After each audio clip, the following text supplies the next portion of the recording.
a la sesión 2, traducción de textos en lenguas indígenas. Esta sesión está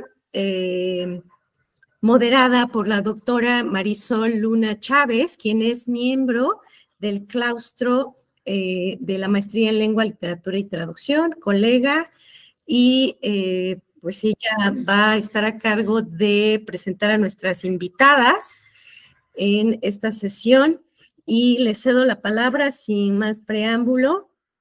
Bienvenidos y bienvenidas a todos. Hola a todos, buenas tardes. Estamos iniciando la segunda sesión de este semestre del seminario. Nos da muchísimo gusto tener esta asistencia y creo que vamos a tener una mesa muy interesante. Nos acompaña la profesora Margita Petrovic y la doctora Raquel Acosta. A la doctora Raquel Acosta tenemos el gusto de haberla tenido ya en nuestras sesiones anteriores en el seminario de literatura y otras disciplinas. Y bueno, la tenemos ahora con un tema diferente.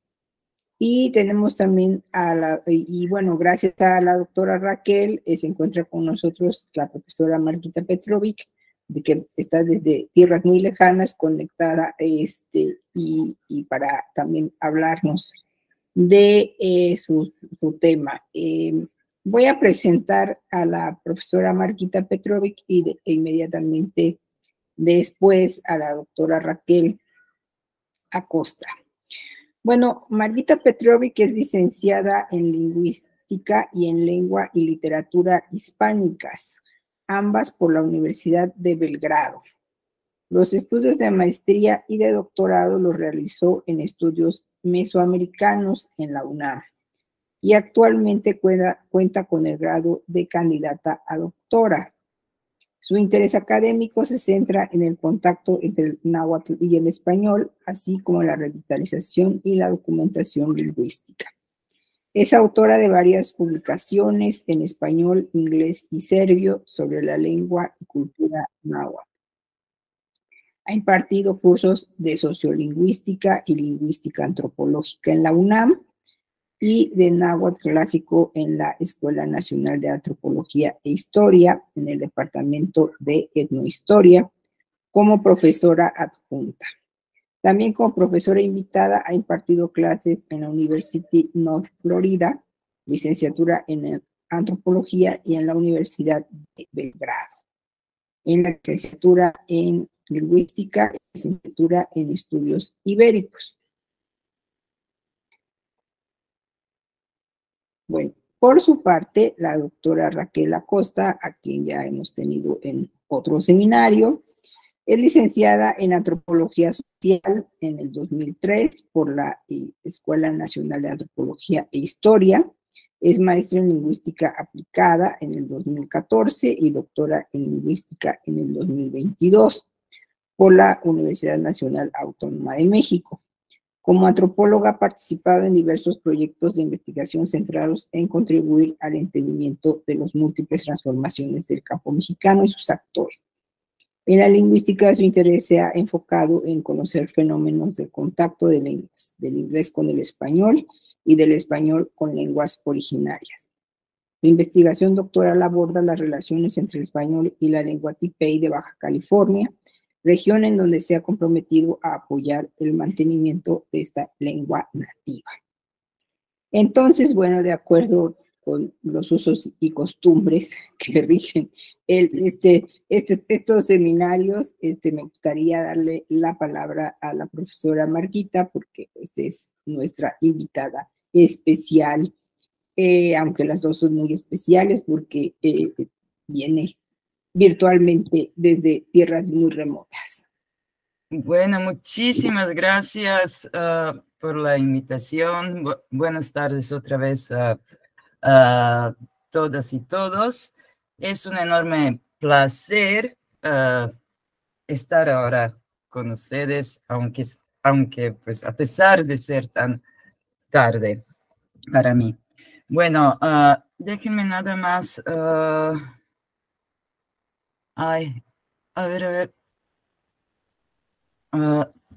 Disculpe, no puedo.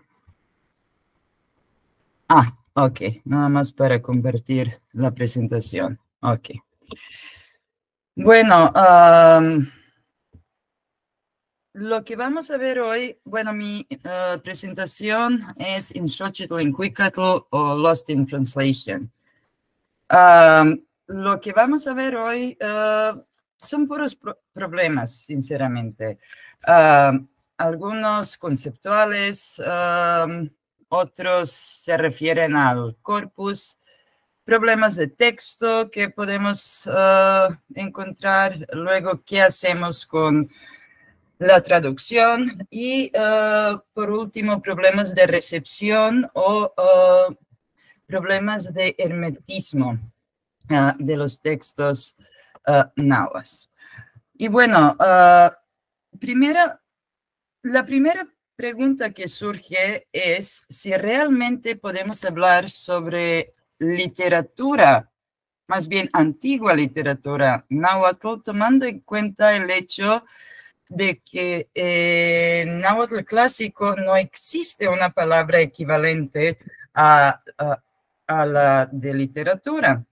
Entonces, bueno, si partimos de la etimología de esa palabra literatura, que se relaciona con litera o litere en plural, de latín, que es letra, alfabeto, libro, manuscrito, etcétera, entonces la respuesta es no. ¿Por qué? Porque los antiguos nahuas no escribían con letras textos de índole oral. Y como dice Johansson, estos textos orales se conservaban en la memoria de los sabios aztecas, la matinime, o se consignaban en las imágenes de libros pictográficos, y por eso sugiere Johansson no hablar de literatura náhuatl, sino oralidad náhuatl. Por otro lado, el diccionario de la Real Academia Española ofrece varias acepciones del término literatura, de los cuales cito nada más los primeros dos. Literatura como arte de la expresión verbal y conjunto de las producciones literarias de una nación, de una época o de un género. Entonces, en este sentido, no se le puede negar la existencia a la literatura náhuatl.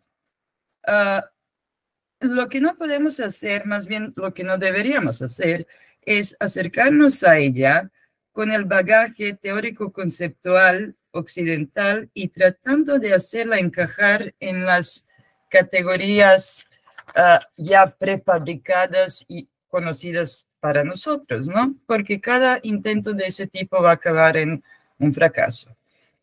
Lo que nosotros llamamos literatura náhuatl es la expresión sui generis de la cultura náhuatl, y por consiguiente deberíamos estudiarla como tal. Desde adentro deberíamos dejar que los textos hablaran para poder descubrir sus géneros, sus categorías, pues sus reglas, ¿no?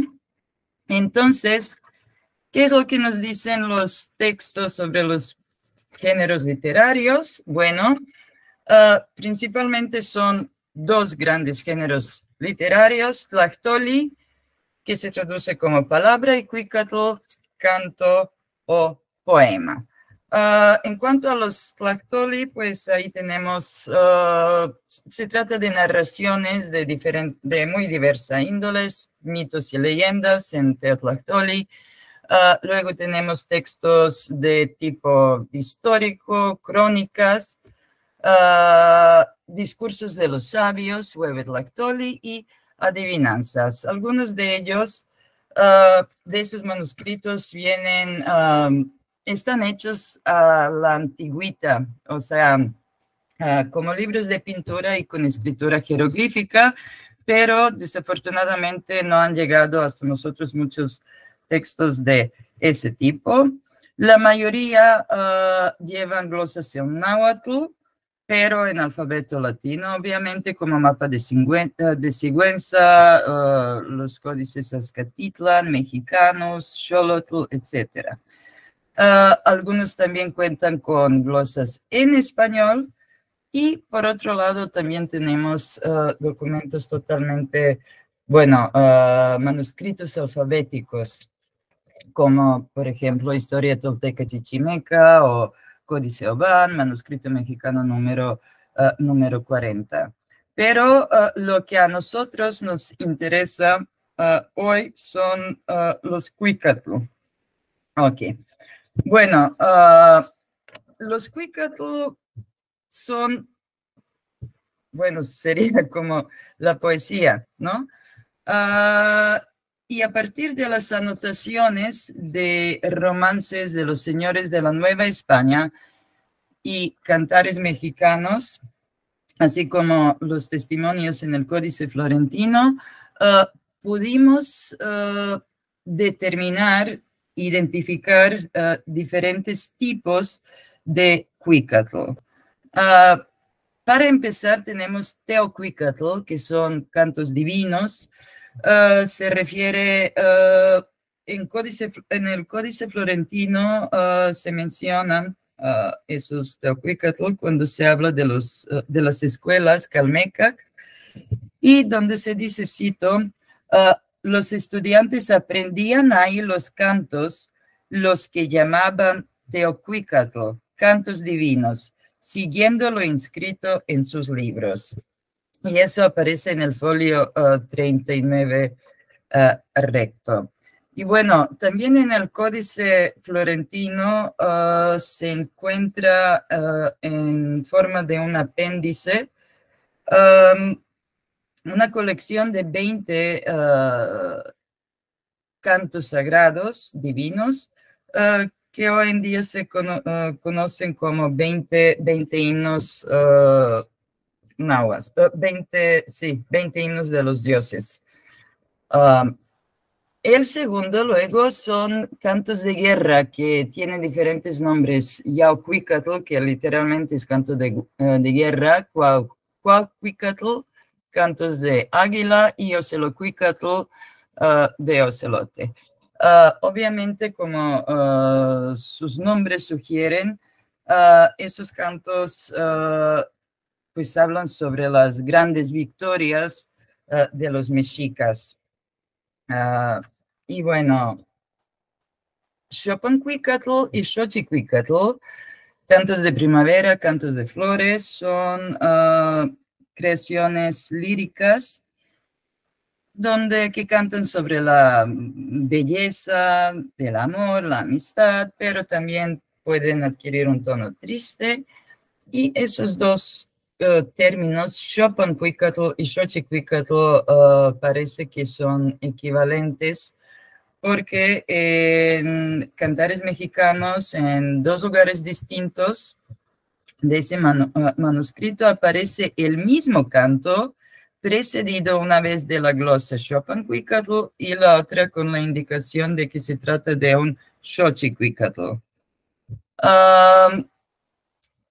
También contamos con unos cantos denominados Icnucuicatl, que son cantos de meditación, de poemas de reflexión filosófica, donde los poetas se preguntan acerca de la fugacidad, de lo que existe, los enigmas del destino humano, la brevedad de la vida, etc.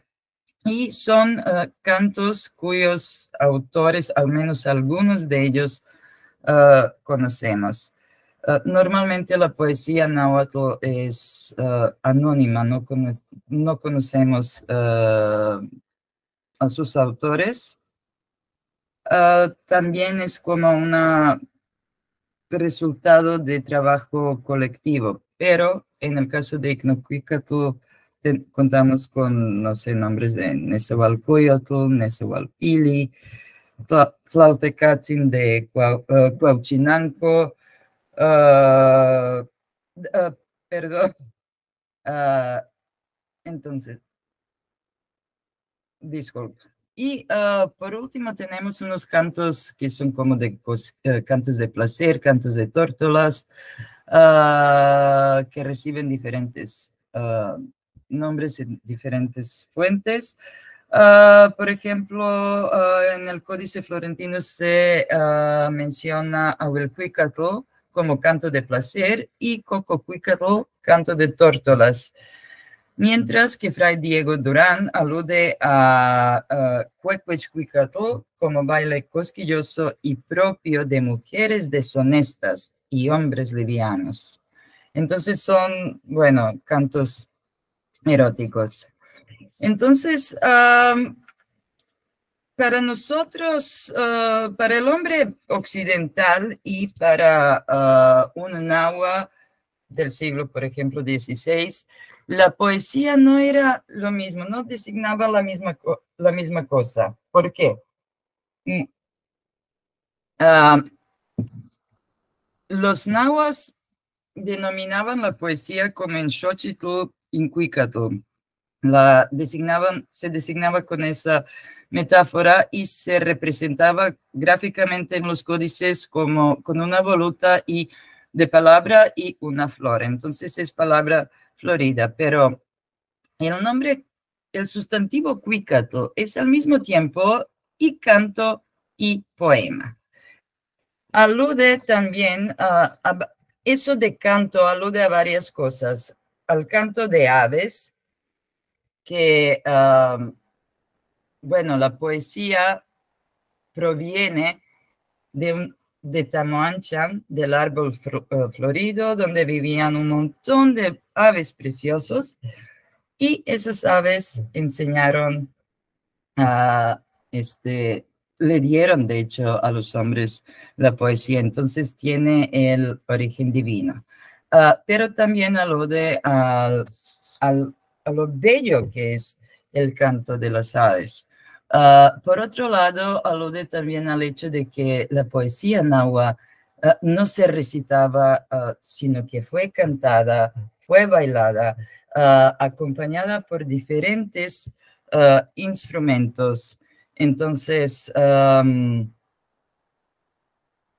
pues también la poesía náhuatl tenía un lugar muy importante en los rituales. ¿Por qué? Bueno, los cantos eran partes fundamentales de la celebración de las fiestas de los dioses. Entonces, el alto valor del ritual se pone de manifiesto a través de las reglas rigurosas que se aplicaban para lograr una perfección de la representación artística. Y, por ejemplo, al que se equivocaba en la danza, lo castigaban severamente, porque consideraban que de esta manera se había alterado la armonía del orden cósmico. Entonces, una mínima ruptura en la precisión de los nasates podía causar una catástrofe o graves perjuicios a la armonía celestial. También la poesía funciona como un eslabón entre los humanos y el universo, como un vehículo para entrar en contacto con los dioses, por el simple hecho de que los poetas poseían un yolteotl, o sea, corazón del dios o corazón endiosado, como se podría decir de otra manera. Y la poesía también tenía otra función importante, que es en la educación. Sí, fue muy importante para retener el cúmulo de conocimientos. Entonces, el canto y la poesía eran instrumentos fundamentales de enseñanza en las escuelas calmecac, y también existían escuelas especiales que se llamaban Cuicacali, o casas de canto, donde no nada más se enseñaban los cantos y danzas, sino también eran dedicadas a la producción, conservación y divulgación de las tradiciones poéticas. Y bueno, vamos a ver ahora qué pasó, cómo fue ese paso de oralidad a la escritura.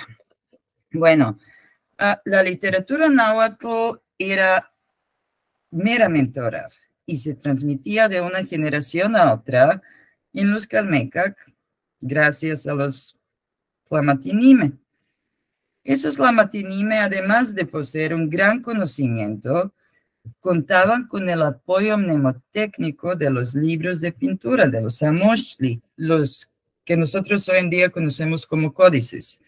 Entonces, en los Calmecac, los jóvenes memorizaban de una manera sistemática los mitos, cantos, crónicas, etc. Bueno, la conquista produjo una ruptura en la, pues, una ruptura cultural.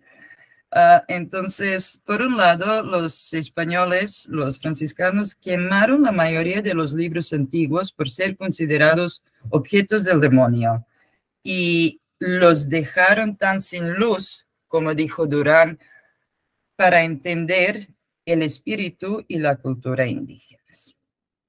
Pero, por otro lado,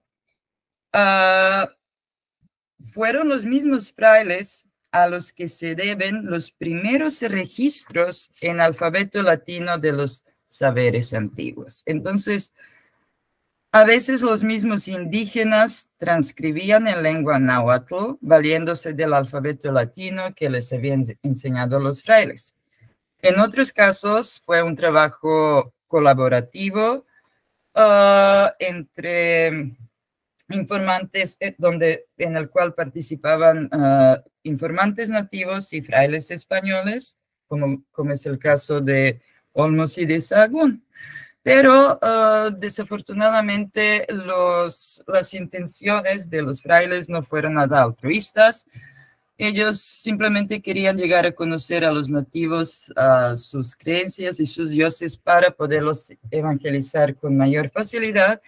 Y de eso incluso tenemos el testimonio de Sahagún en el prólogo de Historia de las Cosas de la Nueva España, donde dice Sahagún: a mí me fue mandado por santa obediencia de mi prelado mayor que escribiese en lengua mexicana lo que me pareciese ser útil para la doctrina, cultura y manutenencia de la cristiandad, de estos naturales, de esta Nueva España, y para ayuda de los obreros y ministros que los doctrinan. Bueno, de esta manera, la tradición oral después de la invasión española se transvasó en la escritura alfabética y se convirtió así en texto indígena expresado con letras europeas. También en ocasiones la lectura de contenido de algunos libros pictográficos se convirtió en texto redactado alfabéticamente. Y bueno, uno de los problemas del corpus, bueno, no voy a leerles todo eso, pero fue el registro en condiciones totalmente artificiales, de una manera descontextualizada y a partir de las minutas previamente elaboradas, de lo cual también nos habla Sahagún. Entonces, imagínense ustedes no sé, un teocuicatl, un canto divino que se cantaba en plena celebración de Panquitzalistli, dedicado a Dios Huitzilopochtli, y ya nos podemos imaginar todo y el baile y los sonidos de los tambores y el canto y todo. Y es una cosa registrar un canto in situ en el mero momento cuando se está realizando, y totalmente diferente cuando llega un informante y le dicen, por favor, ¿me puede decir cómo celebran a su Dios? O sea, simplemente nos quedamos en una parte y de contexto y de significados. Pero como dijo aquí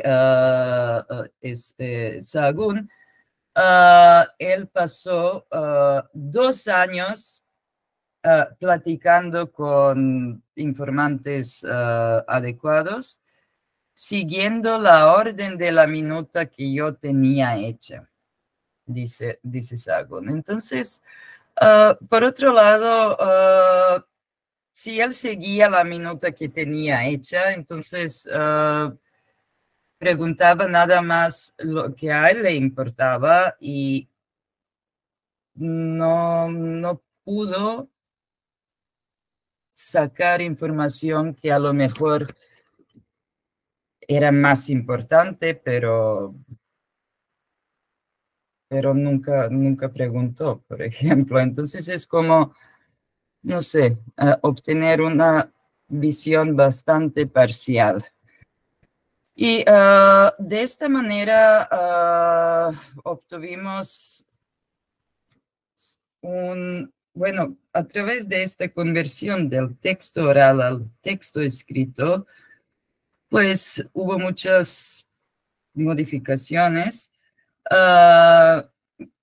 entre ellas precisamente la creación de un texto híbrido que representa una mezcla intricada de difusa de oralidad, matices pictóricos, debido a veces al origen pictográfico de la fuente y de elementos estructurales propios del aparato cultural español que orquestó la recuperación de los textos, según Johansson 93, página 18.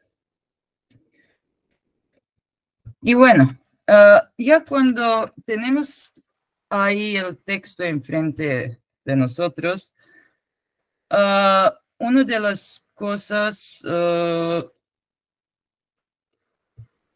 bueno, que sí llama mucho la atención es paleografía. Por un lado tenemos errores ortográficos que son totalmente normales y comunes, y hoy en día cuando pues trabajamos tenemos esos errores de dedo.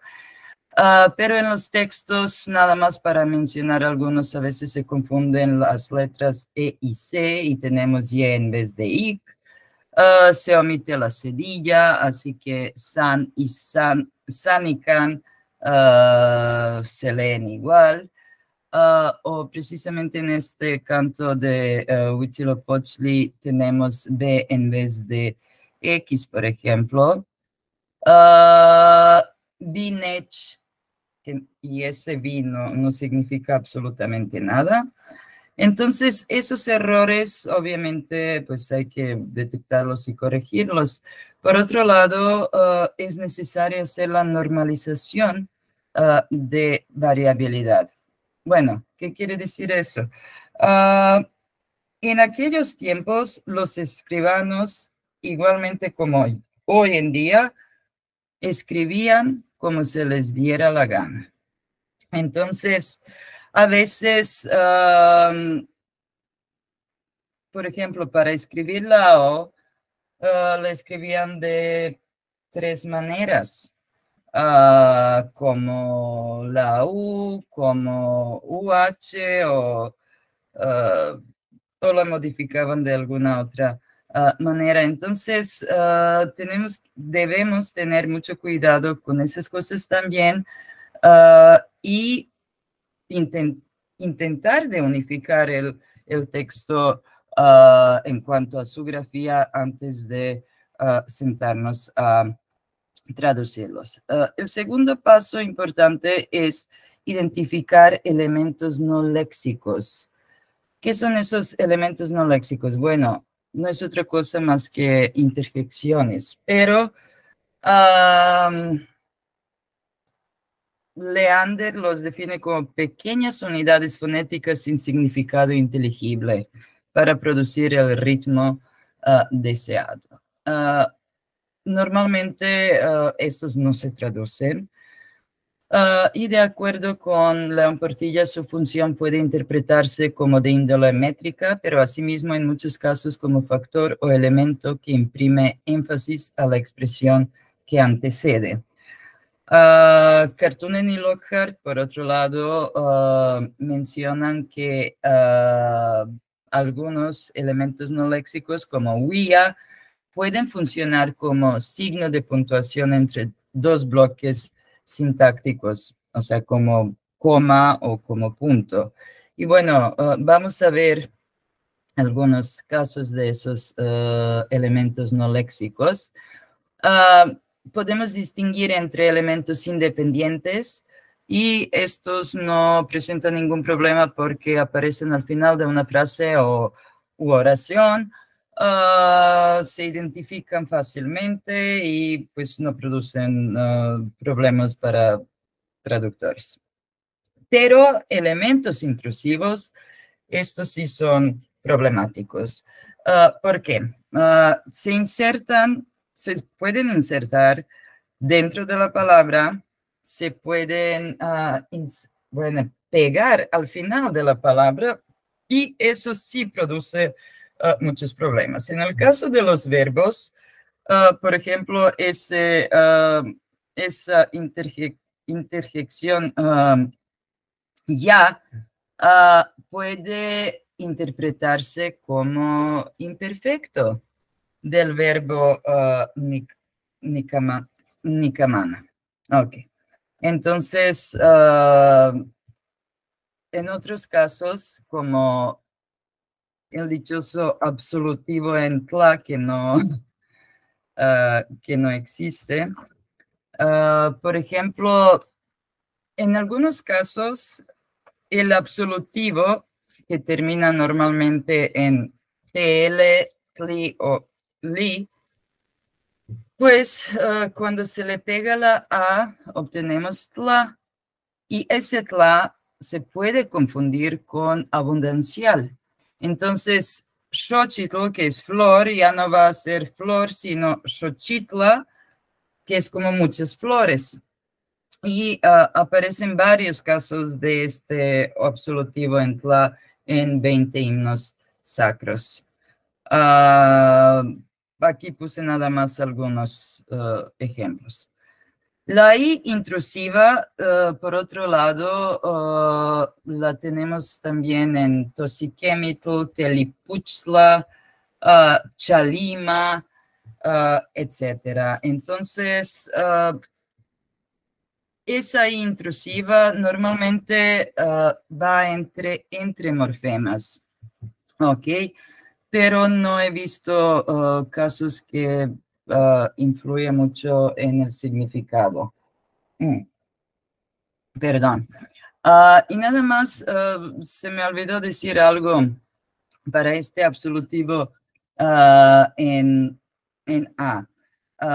Existe una muy remota posibilidad que esta tla sea un arcaísmo, pero como les dije, Kartunen y Lockhart dicen que definitivamente no lo es, descartan esa posibilidad rotundamente y lo interpretan como resultado de fusión de absolutivo con una A. Okay. Marguita, disculpa que te interrumpa, es que ya son 6:42. Ajá. Y si pudieras pues ir cerrando para perdón. Para que nos dé tiempo de hacer preguntas y interactuar un poco con el público.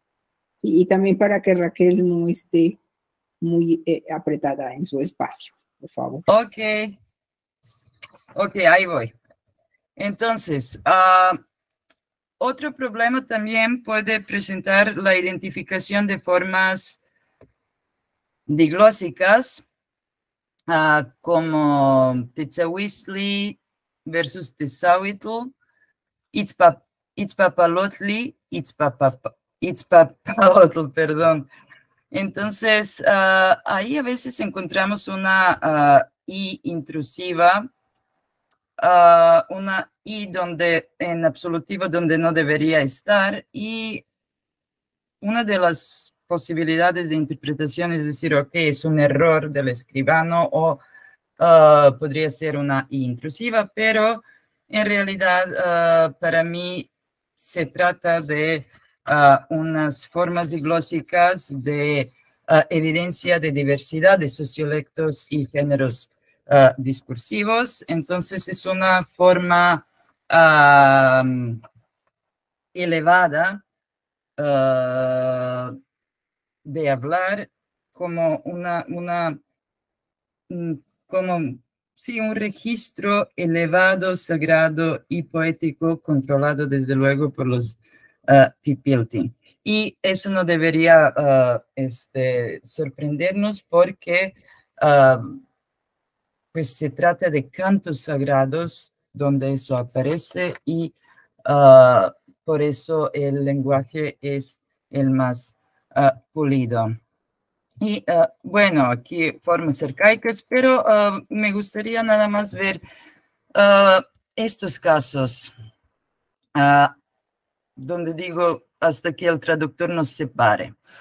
A veces hay palabras escritas como una sola juntas o simplemente se separan palabras que no deberían separarse. Entonces, eso sí puede ser bastante problemático. En nuestro canto, Huitzilopochtli y Cuic, aparece este verso Icalipan y Auctigua, que Garibay traduce como con combate se hace la guerra. Y ahí definitivamente yo no sé de dónde salió eso con combate se hace la guerra. Lingüísticamente hablando no se puede porque sí existe el verbo Icali, pero pan sería un locativo que simplemente no se combina con el verbo. Tenemos opciones de entonces o de separar Ical y pan, donde Ical sería su casa y pan como sustantivo relacional, o simplemente tomar esa I en medio como una I intrusiva que vimos hace rato y simplemente traducir como en su casa y no con combate como lo dejó Garibay. En otro caso, en otro ejemplo, Shinichon Sentlaliski lo traduce Garibay como ven a unirte a mí. Y bueno, aquí tenemos al principio Shi, Nech, On, escritas como morfemas libres y en realidad son prefijos verbales que obviamente se tienen que pegar. Por otro lado, el problema es Sentlaliski. ¿Por qué? El verbo Sentlali es un verbo transitivo. Y si nos fijamos en este nech, es prefijo de objeto de primera persona, de singular, me. Entonces, resulta que Dios le dice a la gente, júntame o recógeme, como si Dios fuera algo disperso o no sé. Entonces, esto me dice que en realidad aquí deberíamos, este nech no puede ser un objeto directo, sino indirecto. Pero hay una manera para hacer objetos indirectos. agregándole un aplicativo. Entonces, lo que nos faltaría aquí es dividir este isqui, como dejarlo como un adverbio que quiere decir aquí. Y yo creo que aquí simplemente el escribano se comió una sílaba porque se repite sentlali lia. Entonces, por tal razón, creo que la traducción sería reúnemelos. Adiós. Ok. Bueno, y ahora nada más para ver un poco el problema de traducción. Huitzilopochtli, el joven guerrero, el que obra arriba va andando en su camino. No en vano tomé el ropaje de plumas amarillas, porque yo soy el que ha hecho salir el sol. El portentoso, el que habita en región de nubes, uno es tu pie. El habitador de fría región de alas, se abrió tu mano. Oh, ya prosigue. Va muy vestido de papel, el que habita en la región de ardores, en el polvo se revuelve en giros. Y para cerrar el canto, Garibay dice, los de Amantla son nuestros enemigos, ven a unirte a mí. Con combate se hace la guerra, ven a unirte a mí. Los de Pipiltan son nuestros enemigos, ven a reunirte a mí. Con combate se hace la guerra, ven a reunirte a mí.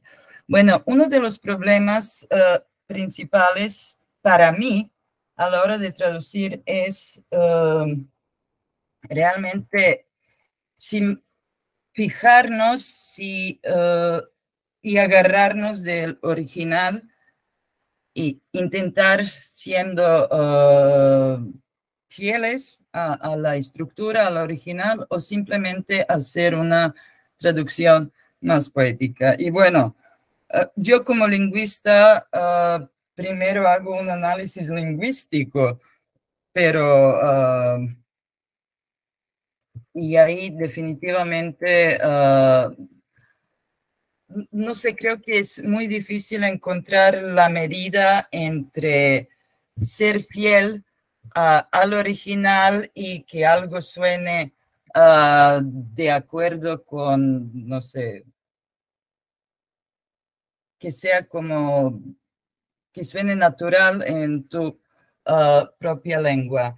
Y de hecho, Padre Garibay habló bien bonito sobre este tema y por eso lo cito aquí, que Garibay dice que procura ser fiel escrupulosamente, aunque a veces hubo la tentación de dar un aire más literario, he pretendido quedar en lo literal.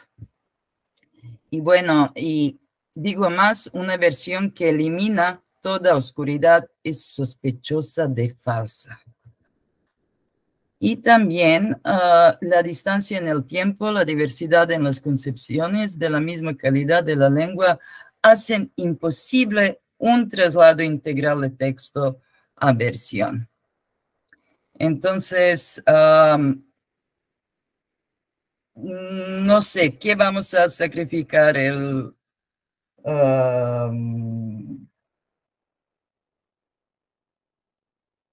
La belleza de expresión o quedarnos fieles, no sé. La verdad, ahí yo creo que cada uno debería buscar su medida. Y rápidamente, problema de sentido o de recepción. Simplemente si nosotros no conocemos, ya vimos la traducción de Garibay, vimos la traducción, pero queda un poco oscuro, queda bastante hermético si no conocemos el código y si no conocemos la cosmovisión mexica. Entonces, este canto retrata a Huitzilopochtli en toda la plenitud de sus funciones como dios solar, dios de la guerra y protector de mexicas o Uncalpulteotl. En la primera parte del canto vemos a Huitzilopochtli como un dios celeste, porque dice el que obra arriba, que está en un constante movimiento, porque se menciona en el canto que es peregrino, el que sigue el camino. Ok. Luego se nos explica de qué tipo de deidades celestes se trata, cuando el mismo Huitzilopochtli dice: no en vano tomé el atavío de plumas amarillas, porque conmigo nació el sol. Con esto, Huitzilopochtli se presenta como el sol, como lo demuestra su atavío Tosquemitl, plumas amarillas, y además lo dice explícitamente: conmigo nació el sol, y hace referencia al nacimiento milagroso de Huitzilopochtli en Coatepe, que describe Sahagún en su capítulo 3, donde se habla de Coatlicue, que estaba barriendo y se le cae una pluma y se queda embarazada, y luego sus hijos, 400 Huitznahuas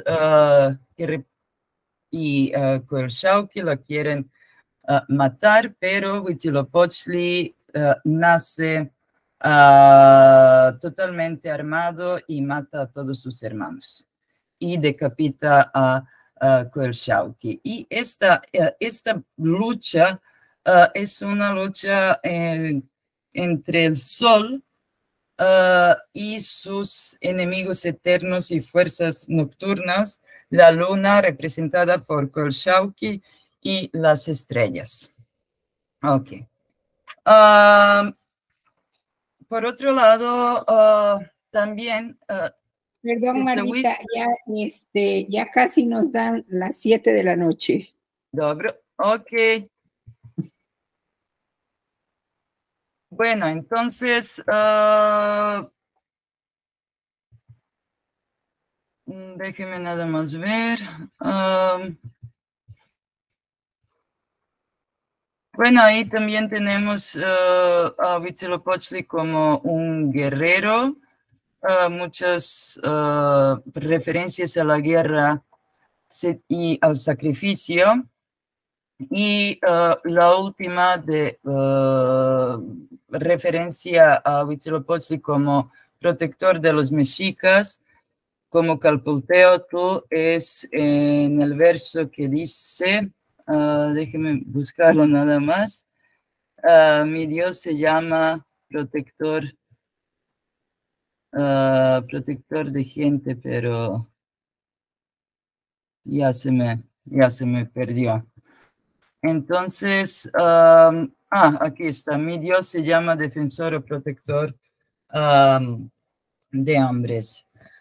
Entonces, bueno, nada más para intentar cerrar. Hemos visto el doble efecto del trasvase de la oralidad náhuatl. Por un lado, el empobrecimiento en el sentido y en la expresión de los cantos, pero por otro lado se ha recuperado una parte del conocimiento antiguo a través de los manuscritos alfabéticos. También se ha demostrado que el término poesía no tiene las mismas implicaciones para los nahuas y para los europeos del siglo XVI, y que se requiere mucho cuidado para enfrentarse a los manuscritos. Algunos subgéneros poéticos como Teocuicatl pueden ser bastante herméticos si no conocemos la historia y la cosmovisión de la gente. Y una disculpa, por favor, pero estoy muerta. Muchísimas gracias, Marquita. Te agradecemos muchísimo tu colaboración. Está muy interesante todo lo que acabas de decir. Están mandando muchos aplausos virtuales y vamos a continuar para que tengamos un espacio para la profesora Raquel. Alguien levantó la mano, tiene algo que decir rápidamente, porque si son preguntas, esperamos a que, o comentarios, esperamos a que concluya la ponencia de la exposición de la doctora Raquel. También hay un comentario en el chat, quizás para no perder bueno. el... Ajá. Sí. Exacto. Bueno, nos dice Teresa Ángeles, que es muy interesante y que te agradece mucho, Marquita, por tu exposición. Bueno, continuamos con la doctora Raquel. Les pido que si tienen comentarios los vayan de una vez anotando ahí en el chat, por favor, para pues darle prisa a este tema. Buenas noches, Raquel, gracias por estar aquí, bienvenida y te escuchamos. Hola, buenas noches. Sí, activé mi micrófono, ¿verdad? Es que cuando... Te escuchamos. Sí, es que cuando entro ya a la presentación, ya no veo nada. Pero, a ver. Sí, perfecto. Ok. Ahora no sé cómo... Bueno, lo voy a hacer de nuevo porque no sé cómo regresarme. Pero bueno, aprovecho para agradecerles a ambas, a la doctora Kalinka Velasco y a la doctora Marisol Luna por su invitación. Estoy también, hago eco de las palabras de Marquita, estoy muy contenta por tener la oportunidad de participar en esta segunda sesión del seminario. Y en el caso de mi trabajo, yo voy a presentar cómo diversas situaciones no solo guiaron, sino también justificaron y motivaron la toma de decisiones en la publicación de un libro que tiene 3 versiones, de un libro trilingüe, ¿no? Y a diferencia del náhuatl clásico, muchas, si no todas, las lenguas indígenas o lenguas originarias que están en uso en el territorio de México son lenguas que tienen un estatus distinto a nuestra lengua, pues, oficial, el español. Y acá, en este libro en el que yo trabajé, también tenemos una versión en inglés. Entonces, la lengua de la que yo les voy a hablar tiene una posición muy distinta a la que tiene una lengua, pues, ampliamente, que tiene millones de hablantes como el español y el inglés, ¿no? Que también tiene millones de hablantes y que, por ejemplo, la mayor parte de la producción académica, científica y de las humanidades, pues se tiene que presentar en inglés, ¿no? Y estas situaciones son muy relevantes a la hora de decidir, ok, vamos a publicar un libro en una lengua originaria. ¿Y por qué tendríamos que tener estas otras versiones? Porque como veremos en mi plática, no necesariamente la difusión de las obras justifica que tengamos versiones en otras lenguas, ¿no? Por ejemplo, el español y en inglés. Sin embargo, este contexto particular, pues lo hacía necesario, ¿no? Que tuviéramos una versión tanto en español como en inglés. Y bueno, como están viendo en sus pantallas, espero, en el año 2019 se publicó este libro que se llama Kanab Hatpagmok. Y como ven ahí, también tenemos el título en español y el título en inglés. En español es 3 historias de un coyote y en inglés 3 Coyote Stories. Y bueno, cuando yo estuve trabajando en una comunidad que se llama San José de la Zorra, esta comunidad se encuentra en el estado de Baja California, al norte, no es un estado fronterizo con Estados Unidos. Y en este estado, en el municipio entre los municipios de Rosarito y Ensenada, se ubica esta comunidad conocida como San José de la Zorra. En esta comunidad, la lengua originaria se llama Tipey, pero digamos que en el ámbito de las instituciones como el INALI, como el INPI, etcétera, etcétera, en el gobierno en general y en el ámbito académico, se ha difundido más el término kumiai, ¿no?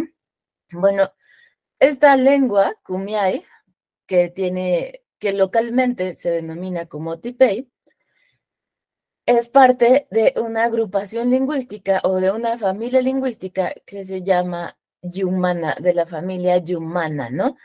Y es un caso muy interesante. Entonces, bueno, este es el libro, esta es la portada del libro. Como ven, el autor del libro no soy yo, sino el narrador del libro. Y eso para mí y para la comunidad fue como un hecho muy, muy importante, ¿no? Mi nombre está acá abajo, porque si bien yo tuve un papel preponderante, ¿no? O sea, yo tuve la oportunidad de escuchar los relatos de este hombre, de Tacho Carrillo, y yo hice como las versiones en español.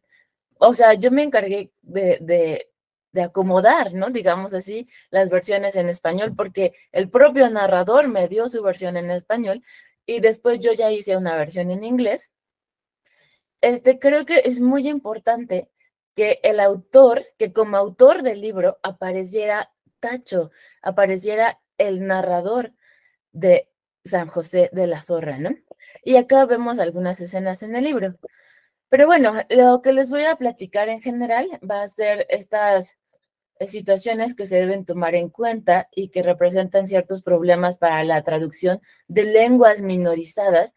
Y en el caso de la lengua Kumiai o de la lengua Tipei, de una lengua que se encuentra así muy, muy desplazada, eso quiere decir que casi no hay personas que hablen esta lengua y que casi no hay espacios en donde esta lengua tenga presencia, ¿no? O sea, como los hablantes de esta lengua rasguñan espacios am, para que su lengua se mantenga, principalmente en la comunidad, ¿no? Pero ya veremos rápidamente que también, pues, como iniciativas de mantenimiento, pues de repente hay publicaciones en Facebook, ¿no? Por ejemplo, luego les voy a platicar un poco sobre los retos que enfrentamos, no solo yo, sino la comunidad, los miembros de la comunidad que me ayudaron a hacer el libro y cómo tomamos las decisiones para publicar este libro, ¿no? Finalmente, les voy a compartir una iniciativa un proyecto en el que estoy trabajando y que surgió de esta experiencia. Bueno, la lengua Tipei o Kumiai tiene una historia muy, muy interesante porque si bien la comunidad que les menciono, San José de la Zorra, quedó del lado o está en el lado del territorio mexicano, acá en Baja California, digamos que las poblaciones que se agrupan en lo que se conoce como la cultura Kumiai abarcaban un territorio mucho más amplio, ¿no? El territorio que vemos acá en rosa, bueno, no necesariamente, ¿no? Porque aquí en este mapa se están señalando, digamos, otras lenguas, pero digamos que los Kumeyaay se concentran en el territorio que hoy es San Diego, en California, y los municipios de Rosarito, que son por acá, y Ensenada, en Baja California, ¿no? Entonces, toda esta área era un área que bueno, es que ellos no se denominaban Kumeyaay, esa es una situación actual, pero bueno, en términos así breves, quienes se denominan actualmente como Kumeyaay, sus antecedentes más lejanos recorrían estos territorios, ¿no? Entre México y Estados Unidos, porque este es un territorio muy difícil, es un territorio con una geografía y con un clima pues extremo. Entonces, para poder aprovechar pues semillas, para poder aprovechar la fauna del lugar, La población tenía un estilo de vida transhumante, o sea, que recorrían los territorios. En este lado, en esta imagen, aquí tenemos una división, o sea, se está señalando el territorio Kumeyaay y el territorio Tipay. Y es que en este mapa se señala como Kumeyaay e Ipay a las poblaciones, llamémosle en general Kumeyaay, en Estados Unidos, en San Diego, ¿no? En California. Y las poblaciones Tipay son las que están entre Estados Unidos y en el estado de Baja California. Bueno, el resto de las lenguas son lenguas yumanas, ¿no? Como el Cucapá, como el Paipai, como el Quiliwa, también pertenecen a esta gran familia yumana, pero bueno, ya son lenguas distintas. Aquí el Ipay, el Tipay y el Kumeyaay son lenguas, pero bastante cercanas. Entonces, cuando ocurre la división entre las fronteras, entre lo que hoy es México y Estados Unidos, que eso ocurrió en la primera mitad del siglo XIX, ¿no? Cuando Estados Unidos se apodera de un amplio territorio que pertenecía a México, pues en un principio las poblaciones Kumeyaay ni siquiera se percataron, ¿no? De que ya habían quedado divididos, pero conforme ocurrió un endurecimiento de las políticas para el paso entre un territorio y otro, algunas comunidades quedaron separadas y algunas personas ya quedaron como atrapadas en un solo territorio y pues se vieron imposibilitados de ir a visitar a su familia, ¿no? Bueno, esta situación histórica, política, configuró dos, ah, digamos, una historia muy diferente para el lado de los Kumeyaay que quedaron en Estados Unidos y para los Kumeyaay que quedaron en el territorio mexicano. Las dos historias son muy complejas y son el resultado de toda esta, pues, violencia estructural, ¿no? Para las poblaciones colonizadas. Sin embargo, para los Kumeyaay que quedaron del lado de Estados Unidos, pues han tenido ciertas ventajas porque tienen una representación ante el Estado americano, ¿no? Cuentan con subsidios y como vemos en estas fotografías, tienen la oportunidad de tener este tipo de negocios de casinos que son bastante redituables y para sus comunidades, pues representa una derrama económica importante, ¿no? Del otro lado, los Kumeyaay que están, o los Tipey que están acá en Ensenada, en Rosarito, o en San Quintín, pues la historia no es tan favorecedora en términos económicos, ¿no? Estas poblaciones en general son poblaciones pues empobrecidas, son personas que siempre a partir de la colonización han tenido que dedicarse al trabajo migratorio o dedicarse a trabajar para otros, ¿no? Probablemente conocen que en esta región del país existe la producción, una producción vitivinícola muy importante, ¿no? Creo que es la más importante del país y después Querétaro. Y tenemos toda esta, lo que se conoce como la ruta del vino, pero esa ruta del vino también, o sea, como que se sobrepuso a la ruta o de los territorios que estas poblaciones recorrían, ¿no? Y en donde estas poblaciones tuvieron que asentarse ya con el gobierno de Lázaro Cárdenas, porque estas poblaciones eran transhumantes, o sea, no tenían un territorio fijo, no se dedicaban a la agricultura porque son terrenos desérticos, ¿no?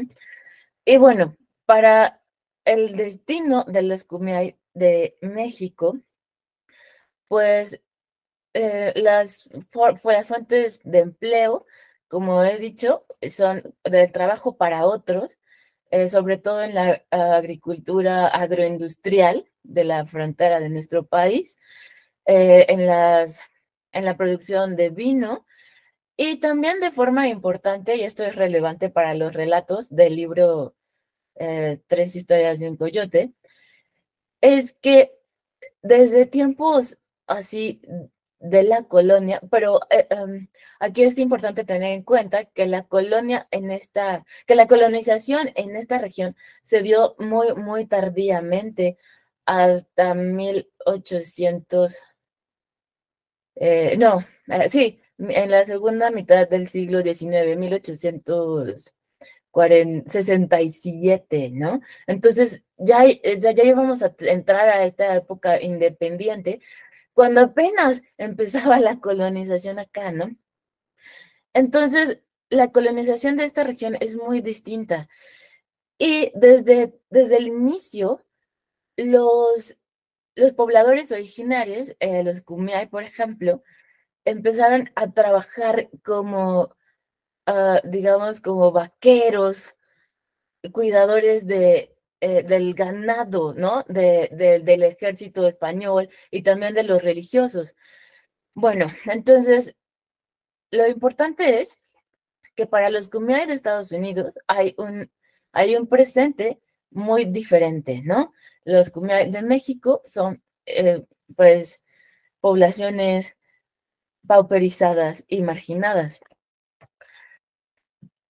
Por otro lado, digamos, eso fue en términos económicos, en términos históricos, ¿no? Pero en términos académicos, también la historia para los Kumeyaay de un lado y de otro ha sido muy, muy distinta. En los 60, y bueno, ahora no voy a entrar como en la historia de los Kumeyaay de Estados Unidos, porque también es muy interesante, pero en los 60, la situación de las comunidades Kumeyaay en los Estados Unidos, en términos de la lengua y de los hablantes que sobrevivían, era ya muy precaria en los 60, ¿no? O sea, en los 60 se estaba registrando un retroceso importante del número de hablantes y de los espacios de uso. Entonces, algunos investigadores de la Universidad de San Diego, Margaret Landon, fue quien se encargó de documentar las lenguas Kumeyaay, pues hicieron un trabajo muy importante, no solo de documentación, sino también hicieron materiales para la enseñanza de estas lenguas, ¿no? Por ejemplo, aquí vemos el diccionario de diegueño, porque a partir de la instauración de la misión en San Diego, estas poblaciones eran denominadas como poblaciones diegueñas. Margaret Landon fue quien contribuyó mucho trabajando directamente con informantes Kumeyaay para pues acuñar esta denominación, ¿no? De Kumeyaay. Y de este lado vemos uno de los documentos que elaboró Margaret Landon, siempre con la ayuda y con la guía de informantes Kumeyaay, ¿no? De informantes nativos. Sin embargo, en el lado de los Kumeyaay de México, no hubo esta documentación. La documentación de la lengua empezó muy, muy, muy, muy tardíamente. En el 2016, un lingüista empezó a documentar la lengua en términos fonológicos y yo en el 2022 hice un trabajo sobre el léxico de la comunidad, de la lengua de la comunidad de San José de la Zorra, ¿no? Entonces, bueno, también esta historia es diametralmente diferente. Mientras del lado de Estados Unidos tenemos diccionarios, tenemos muchos esfuerzos, tenemos ya páginas web elaboradas por los Kumeyaay americanos, del lado mexicano no tenemos nada.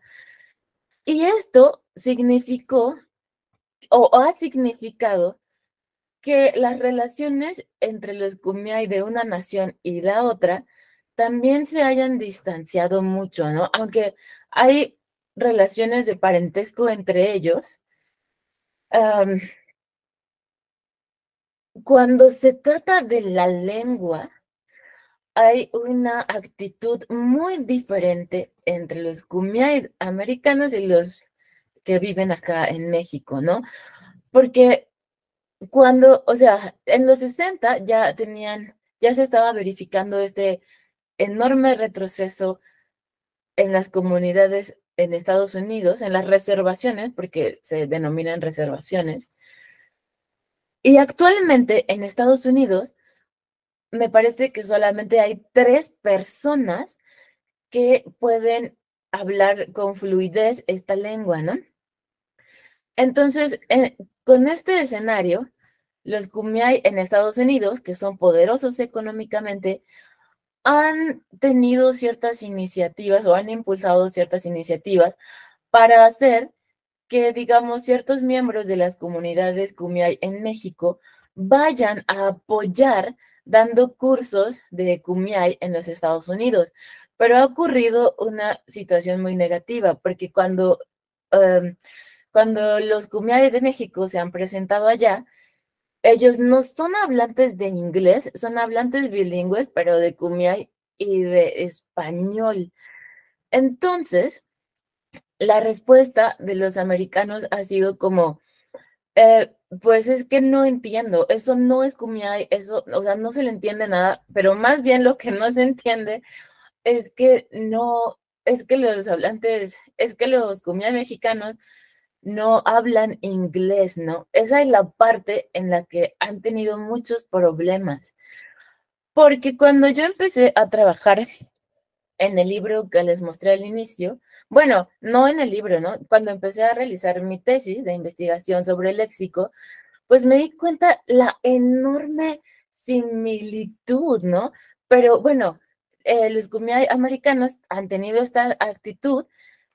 Para ellos no existe inteligibilidad entre las lenguas kumiai de estos territorios y las de México. Por otra parte, en México el panorama actualmente pues es muy desolador. Hay muy poquitos hablantes en todo el estado de Baja California. Hay como 25, alrededor de 25, ¿no? Pero probablemente hay menos porque estos datos son del 2019, cuando terminé mi investigación ahí. Y bueno, conforme pasan los años, siempre se registra la muerte de más personas. Sin embargo, en México, pues tenemos muchos más hablantes que en Estados Unidos, ¿no? En Estados Unidos solo hay 3 personas de una edad ya muy avanzada. Y en México, la actitud de los hablantes de kumiai en las diferentes comunidades, acá les muestro, en México, acá es Baja California, Ensenada, ¿no? Y aquí es donde yo trabajé, en San José de la Zorra, pero también hay presencia de hablantes de kumiai en juntas de Nejí, en diferentes localidades aquí, en San Antonio Necua, pero también en diferentes localidades alrededor de esta comunidad San Antonio Necua y en La Huerta. Y la actitud de los kumiai de este lado es absolutamente distinta. Ellos siempre dicen que entre ellos sí hay diferencias léxicas que reconocen, pero de forma principal hay un entendimiento entre todos ellos, ¿no? E incluso con otras lenguas yumanas que están muy cercanas, como el cucapá y el paipai acá, cercanas en términos de parentesco, ¿no? O sea, gente de acá está casada con gente de acá, y entonces ellos tienen esta actitud mucho más abierta, mucho más de ser o representar una unidad humana. Pero eso no es un hecho gratuito, eso es un hecho político, ¿no? Porque representar una unidad humana es conveniente ante el Estado mexicano.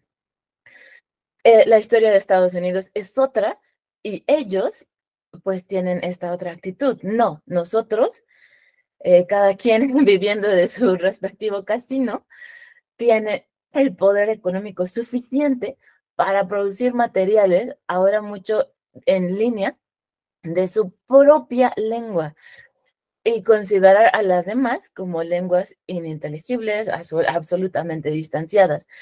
Entonces, en ese escenario sociolingüístico es que tuvo sentido una versión trilingüe, porque cuando me invitaron a hacer esta publicación, yo tuve un poco de presión como hacer un libro monolingüe, porque el interés es que las lenguas originarias en México tengan este pequeño espacio, ¿no? Vayan ganando espacios.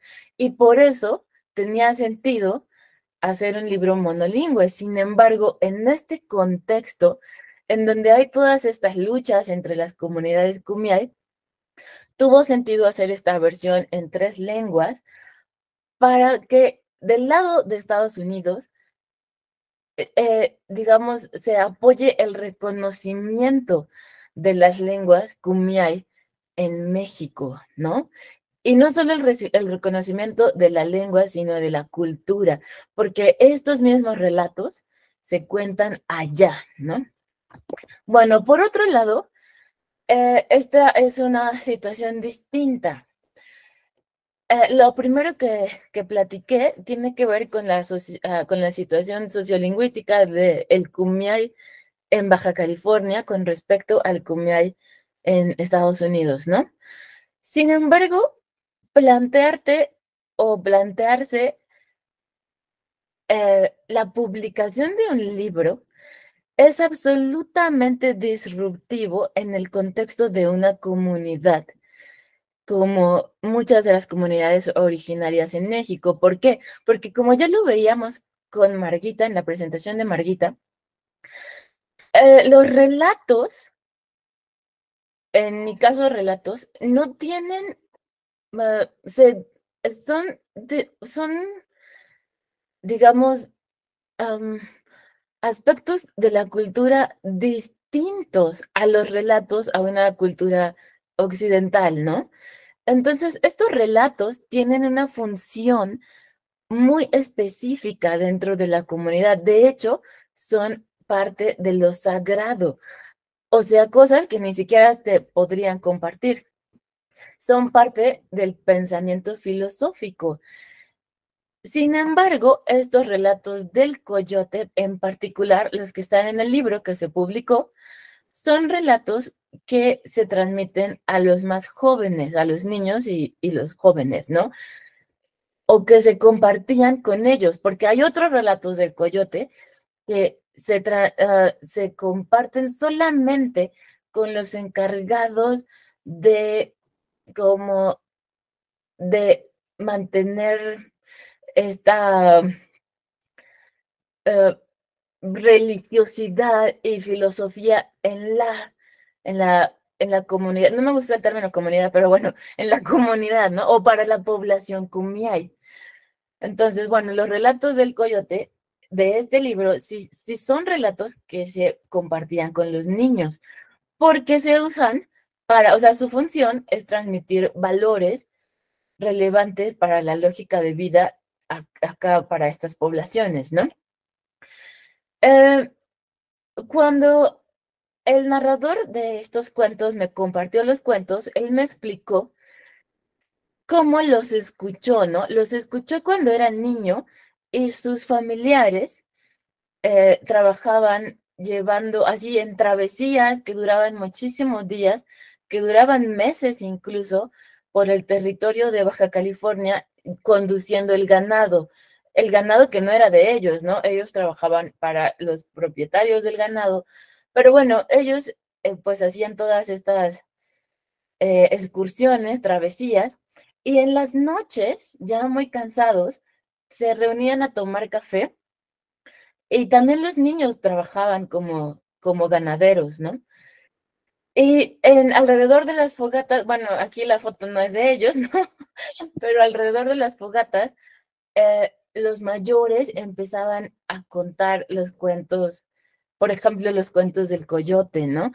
Y es así como este hombre que se llama Anastasio Carrillo, pero es más conocido como Tasso, pues los conoció.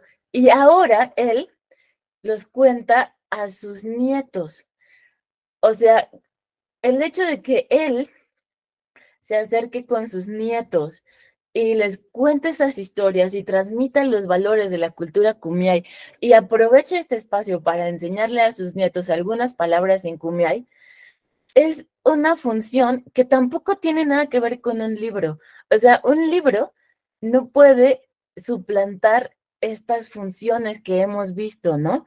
Sin embargo, nuevamente, en la comunidad de San José de la Zorra, hasta el 2019 solamente había 15 hablantes, pues fluidos de la lengua, ¿no? Y hay muchas otras personas, bueno, conocí a 12 personas más que tienen conocimientos de la lengua, ¿no? Pero personas que puedan ser, que conserven este conocimiento y que puedan contarte este cuento como Tacho, o estos cuentos como Tacho, pues ya son bien poquitos. O sea, si acá estoy poniendo que había 15, pero en realidad ya nada más hay como 6 personas de la edad de Tacho, como de 60 años y más, que tienen este conocimiento y pueden compartirlo con su familia. Entonces, nuevamente, este contexto muy, muy difícil justificó que en la comunidad se aceptara la publicación de este libro, porque como había mencionado, un libro en este contexto es un elemento disruptivo, ¿no? Es un elemento que no es parte de la lógica comunitaria. Sin embargo, cuando yo, cuando yo realicé mi investigación, recibí la solicitud de los jóvenes, sobre todo, para que compartiera las cosas que yo estaba grabando con ellos, ¿no? Porque quieren aprender su lengua. Solo en este contexto, la publicación de un libro, pues tuvo sentido, ¿no? Y fue aceptado por la comunidad. Eh, Ahora me gustaría presentarles, espero que lo pueda hacer, y es que este autor, Rao, creo que señala algo muy, muy importante cuando se trata de la traducción, ¿no? Rao nos dice que cuando se traducen textos, por ejemplo, del ámbito legal, ¿no? Por ejemplo, digamos que se traduce la Constitución mexicana o algún texto jurídico, ¿no? A las lenguas originarias, se ha hecho desde una actitud indiferente a los contextos postcoloniales de las poblaciones originarias, ¿no? Para él, esta actitud indiferente lo que generaría sería la imposibilidad de la traducción. O sea, probablemente se cuente con la traducción, pero es una traducción inservible porque no va a tener resonancia entre la comunidad objetivo, ¿no? Y estas palabras de Rao, como llevadas hacia el proceso inverso de traducir traducir un relato desde la lengua originaria hacia el español y hacia el inglés, para mí fue muy importante que siempre, o sea, abandonar esta actitud indiferente, ¿no? Y conservar la perspectiva del narrador o del emisor de los relatos, ¿no? O sea, conservar en todo lo que fuera posible la versión de Tasso, que es un hablante de kumiai y de español, y que él me dio las dos versiones, pero él compartió conmigo dos versiones a través de la oralidad. Y me gustaría que escucharan, porque la lengua kumiai tiene un patrón de acentuación yámbico, pero no solo la lengua kumiai, digamos, hablada, sino cantada, ¿no? Tiene este ritmo yámbico y me gustaría que escucharan, vamos a ver si puedo. Ajá. Bueno, ustedes me dicen si se escucha. No, es en inglés. No escuchamos. Ah, ya. Bueno, me adelanto más porque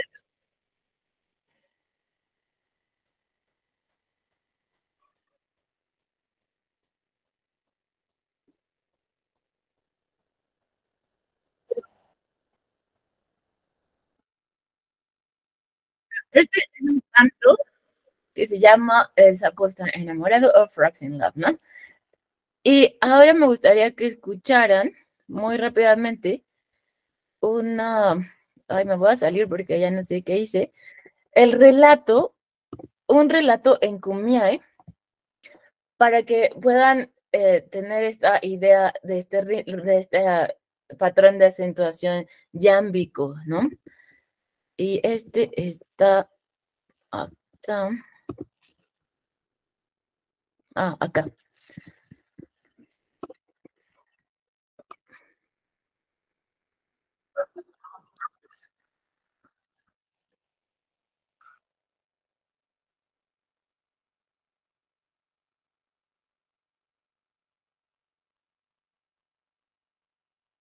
No escuchamos. Ok, yo ya así como un momento. Es que no sé cómo. Ya sé, voy a compartir esa página. Voy a compartir esa página precisamente.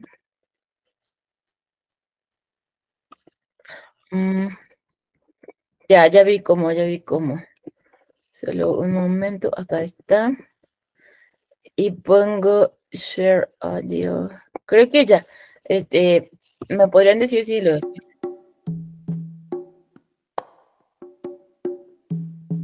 ¿Se ¿Se escucha? Sí. Sí, ya te escuchamos.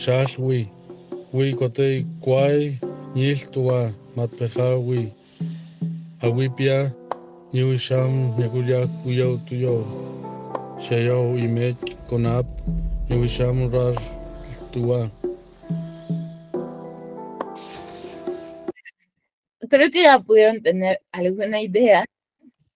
Y este patrón de acentuación yámbico o este ritmo yámbico quiere decir que es el último elemento o la última sílaba, si hablamos de una palabra aislada, la que va a tener, digamos, el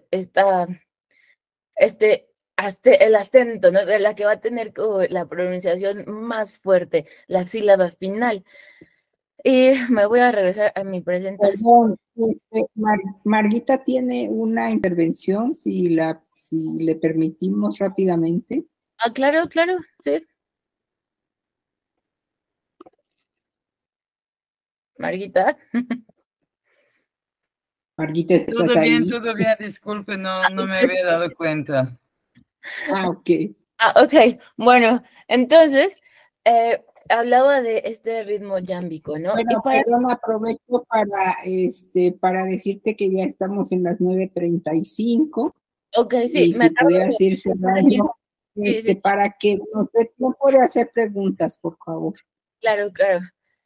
Entonces, para mí fue muy importante no eliminar, sino al contrario, enfatizar la perspectiva del narrador, porque muchas veces acá estamos viendo una de las páginas de un libro que fue publicado por CONAFE, y cuando uno entra a la página donde está publicado este libro, no hay ninguna mención de que este cuento, que se llama El Coyote Enamorado, proviene de la tradición Pai Pai y que fue narrado al que se colocó aquí como autor por una persona de una comunidad Pai Pai, ¿no? Lo que me parece no muy adecuado.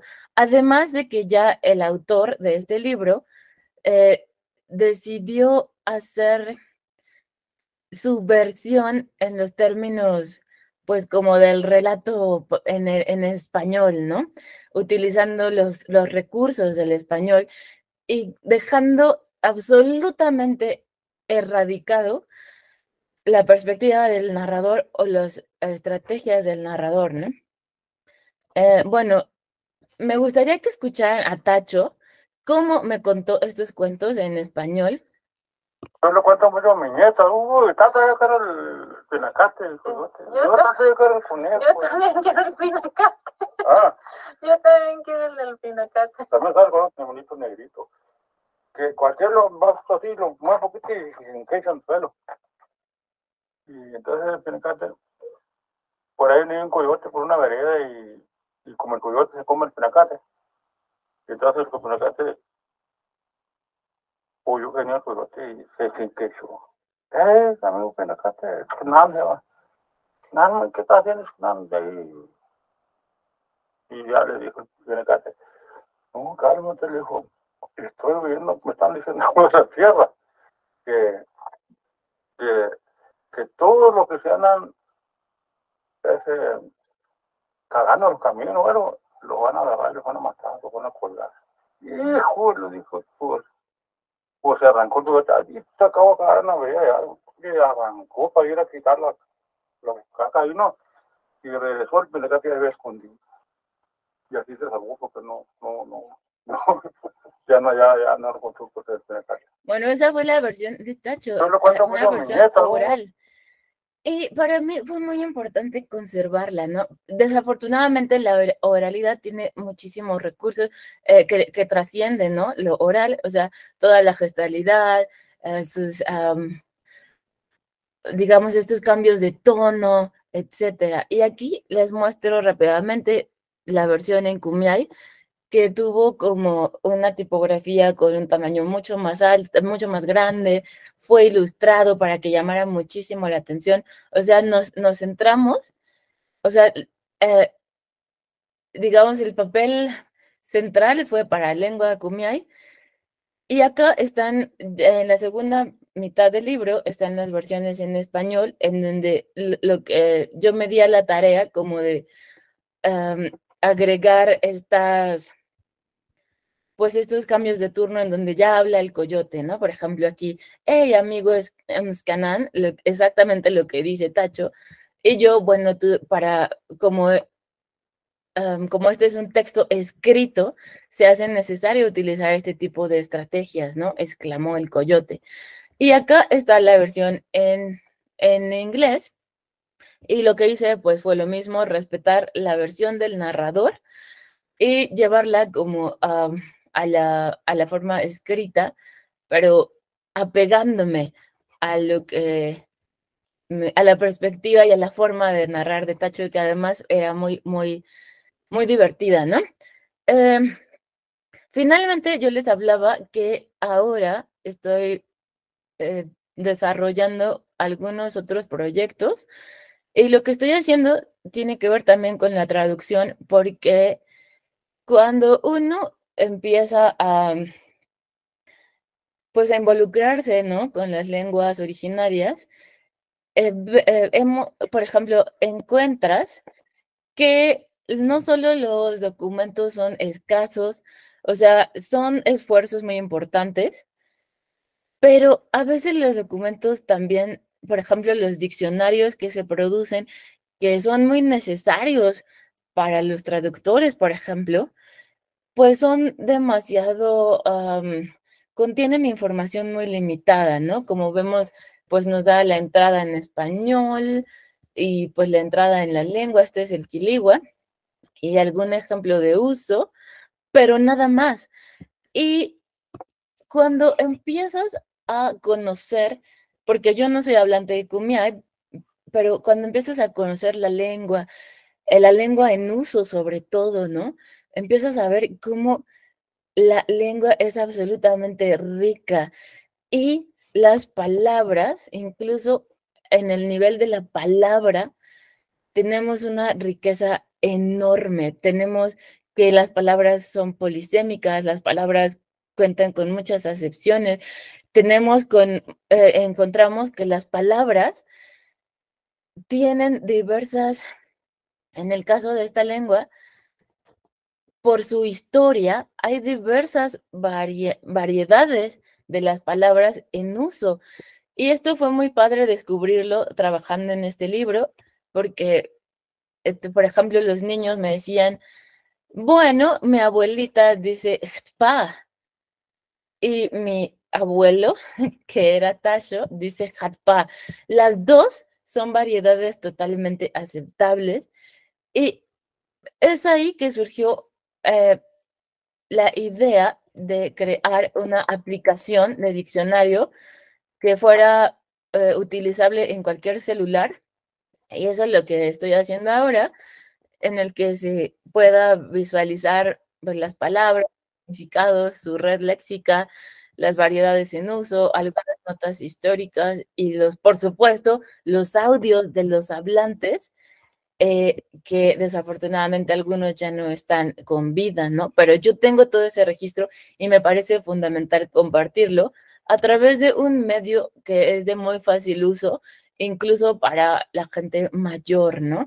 Porque la aplicación se plantea como así, con 3 botones, y además que va a ser una aplicación colaborativa, ¿no? O sea, ellos pueden grabar sus palabras si así lo deciden. Y bueno, pues muchísimas gracias. Ya dejo de compartir. Y, Muchísimas gracias. Ya no sé dónde estoy, pero ya. Perdón, Pues Raquel. muchas gracias. Muchísimas gracias por tu presentación. Bueno, nos dejas muy intrigados con el tema de la aplicación, que les presumo que yo ya conocía esta información.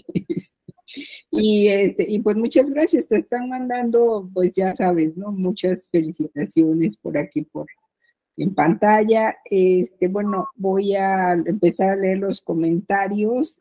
Bueno, la maestría en lengua, literatura y traducción dice, estaría más por una versión de los cantos donde se conserve la belleza de la expresión por sobre la forma del náhuatl.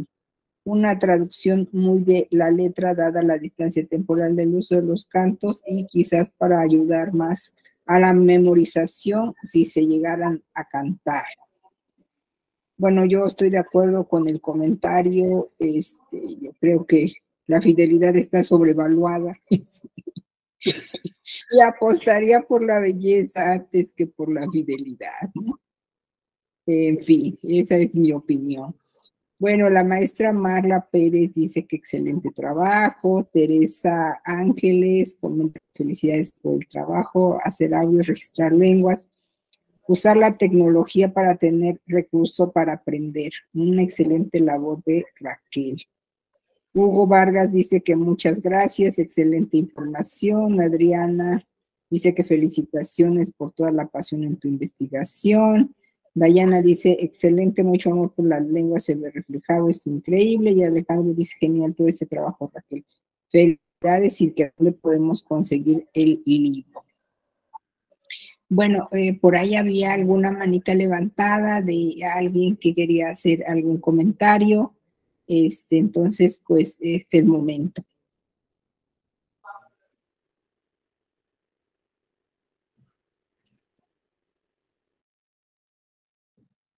Alberto Gómez, tienes la palabra.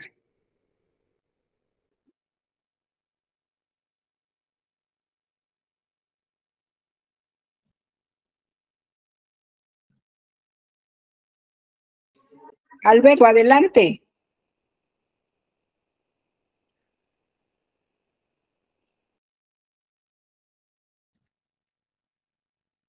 Bueno, Alberto se nos fue o ya no sé qué pasó. Creo que Marquita quería comentar algo en algún momento.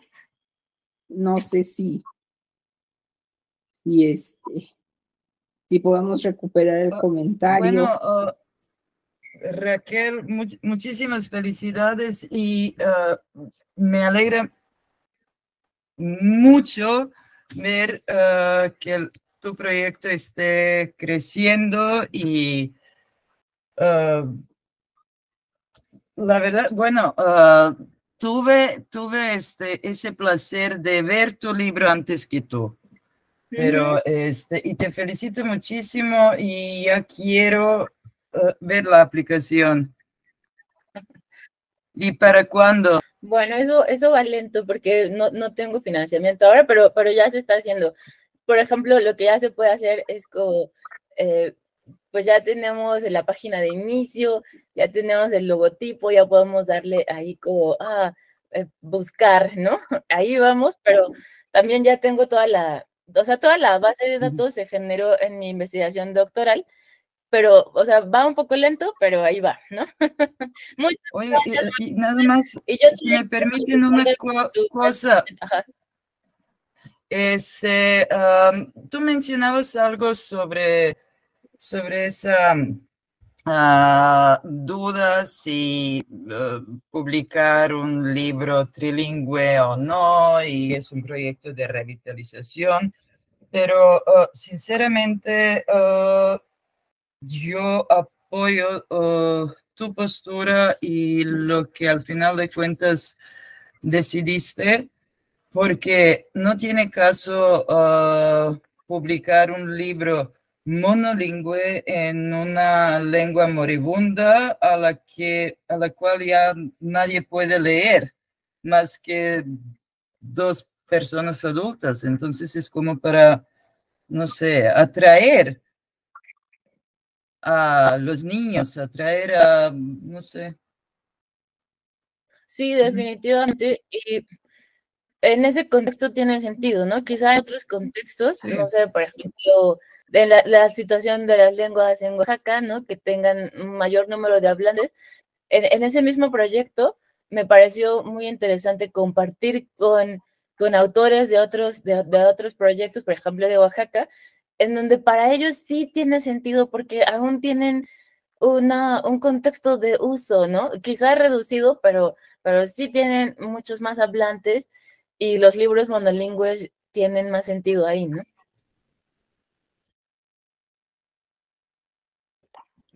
Gracias. No, gracias a ti. También felicidades por tu excelente, brillante, como siempre, presentación. Muchas gracias. Bueno, a mí me quedan muchas dudas, pero dudas para bien de todo lo que han referido y todos los conflictos que van más allá de lo meramente lingüístico, que las dos abordaron bastante bien y que pues nos dejan pensando esta relación entre lenguaje y mundo, ¿no? Mundo, en todos los sentidos, ¿no? Hay una persona que quiere intervenir, está Alberto Gómez y luego hay otra persona. A ver, Alberto, que estabas desaparecido rápidamente. Vino. Sí, buenas noches, no sé si me escuchan ahora. Te escuchamos. Ok, Sí. soy de San Cristóbal, Chiapas, estudio el doctorado en Historia en el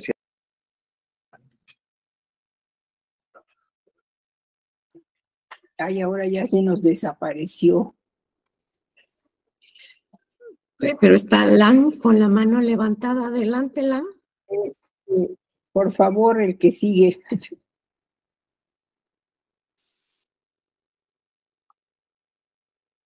Hola, hola. ¿Sí me escucha? Hola. Sí, le te escuchamos. Mucho gusto. Soy Landis. Bueno, pueden decir Landis, soy rusa, pero hablo español, así que de repente si Okay. buscan acento no hay ningún problema. Muchísimas gracias por sus presentaciones. Yo tengo una pregunta muy particular, muy específica a Raquel. Me llamó la atención, en general me llama la atención la traducción de los textos indígenas, y como soy también colonialista, desde luego yo planteo las ideas, ¿no? Desde ese campo. Por ejemplo, la traducción de los textos indígenas, claro, nos lleva a la ruptura de epistemologías o saberes de una cultura ancestral, porque estamos pasando, digamos, estamos rompiendo realmente con esos saberes ancestrales, porque estamos traduciendo a lenguas occidentales, que es otra cultura, es otro sistema sociocultural distinto, ¿no? Entonces ahí surge también choques. Y obviamente eso también como colonialista podría yo plantear como un tipo de seguir colonizando, ¿no? Ahora, mi pregunta es, ya sería como desde la perspectiva más decolonizadora. ¿Has pensado alguna vez trabajar o investigar géneros discursivos de la oralidad indígena o de los textos indígenas? Claro, sabemos que en México hay muchísimas culturas, cada uno con su propia lengua, cada uno con sus propios textos publicados, etcétera. Pero, por ejemplo, pensando en los textos andinos, los peruanos, claro, van muy adelantados en esos temas. Ellos han planteado, por ejemplo, un género discursivo que se llama tincuy, ¿no? Analizando las oralidades de los pueblos andinos. Entonces, pero yo estuve observando, analizando también, investigando en ese sentido a México, pero en México todavía no se ha propuesto un género discursivo, aunque sea uno, ¿no? Que nos pueda explicar, por lo menos de una sola cultura indígena, los textos de una sola cultura indígena, cómo está estructurado, cómo se presentan los narradores. ¿Has pensado trabajar este campo? Gracias. Pues agradezco mucho tu pregunta. La verdad es que es un campo súper interesante, pero yo estoy como más en el lado de la lingüística, así que no me lo he planteado, pero lo que sí es que necesariamente cuando conocí estos relatos, pues me empecé como a involucrar un poco más, porque hay una situación compleja, ¿no? Estos relatos solo, o sea, Tacho me compartió los relatos una vez que entre él y yo ya había una relación bastante cercana, que éramos amigos, ¿no? De otra forma, cuando yo llegué a la comunidad y o sea, como que se me ocurría preguntar, oiga, ¿y usted no conoce así como los cuentos de antes? La respuesta era siempre no, o pues a ti no, pues no, y no los voy a compartir contigo, porque a pesar de que están publicados, les decía que en los 60 en Estados Unidos hubo todo este esfuerzo de documentación, a pesar de que están publicados, bueno, en la localidad, pues la gente no conoce esas versiones, y si las conociera, pues de todas formas no lo comparten, porque es parte de lo sagrado, de su forma de entender el mundo, y no tiene por qué compartirlo con otros, ¿no?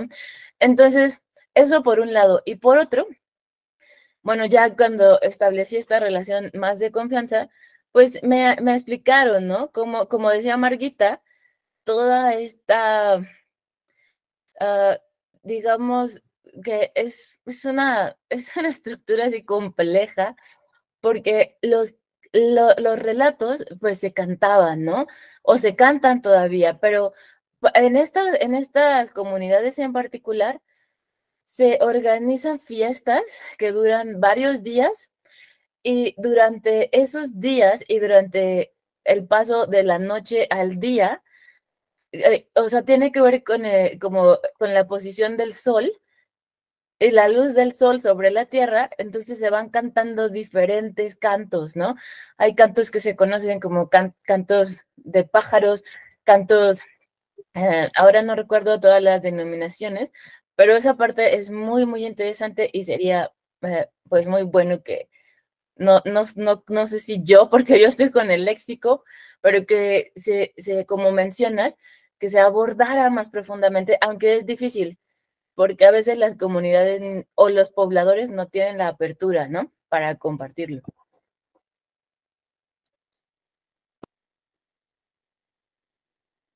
Bueno, muchas gracias por tu respuesta, Raquel. No sé si haya otra pregunta, no sé si ya se resolvió el tema del cuestionario de la asistencia, que había aquí algunos comentarios. Pues entonces, si no hay otro comentario, pues a mí lo que me resta es agradecerles su participación, su interés. Fue una colaboración, una asistencia bastante importante la que tuvimos el día de hoy, aunque en general tenemos bastante buena asistencia en los seminarios, creo que somos muy populares. Entonces, pues me da mucho gusto porque eso le da mucha vida académica a este programa, ¿no? Muchas gracias. Creo que los dos temas pues son muy interesantes, que son muy complejos. Estoy obviamente pues partiendo de lo obvio, pero creo que tienen muchas cosas que escribir y Raquel, tienes muchos artículos que hacer, porque hay mucha información que está, bueno, el solo proceso de la aplicación me parece que es suficiente para, pues para hacer un solo artículo y bueno, de lo demás, pues, obviamente, pues ya llevas un camino recorrido. Pues les deseamos mucho éxito en sus trabajos y esperamos verlas nuevamente por aquí pronto. Muchas gracias. Yo solo quiero comentar algo rápido, porque me solicitaban como dónde se puede conseguir el libro. El libro solo fue impreso para la comunidad, pero les comparto una liga para que lo puedan ver a través de la doctora Marisol, ¿no? Porque está en internet. Sí, claro, puedes mandármelo y yo se lo puedo mandar a la doctora Kalinka para que la doctora Kalinka nos haga el favor de distribuirlo y pues lo aborden. Y bueno, pues muchísimas gracias, y pues hasta pronto. Gracias por la asistencia y gracias por las ponencias tan interesantes. Bueno, la doctora Kalinka dice que gracias a Marquita y por las presentaciones también. Bueno, Karina Gracias a todos y nada más yo les quería... Sí, dinos, Marquita. Disculpen, gracias a todos y nada más les quería pedir una disculpa porque de veras yo, o sea, es muy tarde y yo no estoy en mis, entonces, por favor, una... No, nada que decir. Bueno. Nada es que no me gusta dejar las cosas así, no cerradas, pero como les digo. Y buenas noches a todos. Buenas noches a todos. Yo no quería, no quise cortarte porque estaba todo muy bien, entonces ya más bien fue con todo el dolor de mi corazón que tuve que apresurarlas. Bueno, pues entonces, pues muchísimas gracias y muchísimas gracias a los que asistieron y pues buenas noches y hasta pronto. Hasta pronto. Hasta pronto, bye. Bye. Gracias, bonita noche. Buenas noches. Bye. Buenas noches.